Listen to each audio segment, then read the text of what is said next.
कंस सेवा समिति द्वारा हर वर्ष की तरह इस वर्ष भी 30 नवंबर रविवार को सहकारिता भवन में भव्य प्रतिभा सम्मान एवं सामाजिक उत्थान समारोह का आयोजन किया गया। कार्यक्रम में देश भर के बोर्डों से 10वीं के 55 तथा 12वीं के 45 कुल 100 मेधावी छात्र छात्राओं को उत्कृष्ट प्रमाण पत्र एवं ट्रॉफी प्रदान कर सम्मानित किया गया। समिति द्वारा समाज के 50 आर्थिक रूप से कमजोर, सिंगल पेरेंट एवं अनाथ बच्चों को 10,000 रुपए प्रति छात्र आर्थिक सहायता प्रदान की गई।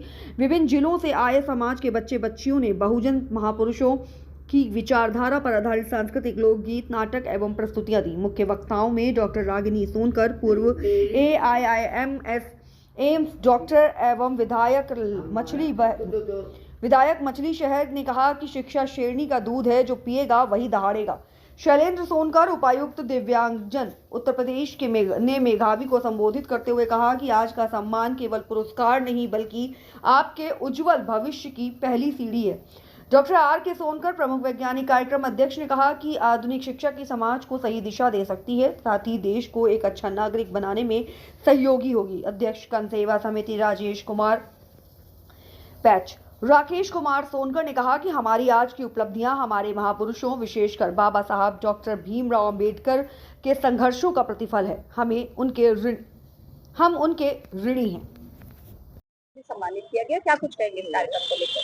हम सिर्फ इतना कहते हैं कि हमारे सोनकर समाज में अभी बहुत सारे कुरीतियां, या आप ये कह लीजिए कि शिक्षा का अभाव, जिसके कारण से हमें बहुत जगहों पर अपने बच्चों को प्रमोट नहीं कर पाते हैं। और ये एक कंस सेवा समिति का जो प्लेटफॉर्म बनाया गया है वो कोई राजनीतिक प्लेटफॉर्म नहीं है। हमारा सिर्फ एक उद्देश्य है कि हम अपने समाज के बच्चों में कंपटीशन की भावना पैदा करें, उनके अंदर शिक्षा और कलम की ताकत का एहसास कराएं, जिससे वो आगे बढ़ करके इस पढ़ाई लिखाई के द्वारा, बहुत सारे लोग कहते हैं अरे खटीक अफसर का बच्चा बन ही नहीं सकता, अफसर बन ही नहीं सकता है, तो हम वो मिथ्या को तोड़ने के लिए ये कंस सेवा समिति का गठन हुआ है।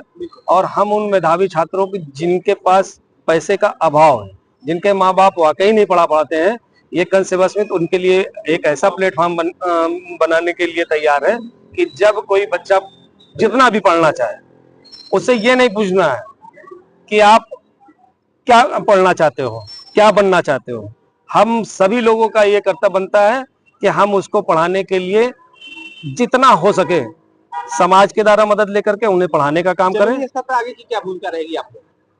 इसके आगे हमारी ये भूमिका है कि ये कंस सेवा समिति का जो गांव-गांव और गली-गली जिले में हम लोग इनको जोड़े, क्योंकि बहुत सारी कमियां होती हैं, जैसे समाज में बहुत बच्चे पढ़ नहीं पाते हैं या बहुत सारे लोगों के साथ घटना घट जाती है, उन बातों को हम लोग उठा नहीं पाते हैं। तो हमारी कंस सेवा समिति अगर जगह जगह एक प्लेटफॉर्म बना करके लोगों को जोड़ेगी तो हम गांव-गांव तक की उनकी मदद करेंगे। सरकार के सामने अपने समाज की कुछ मांगे रखना चाहते हैं?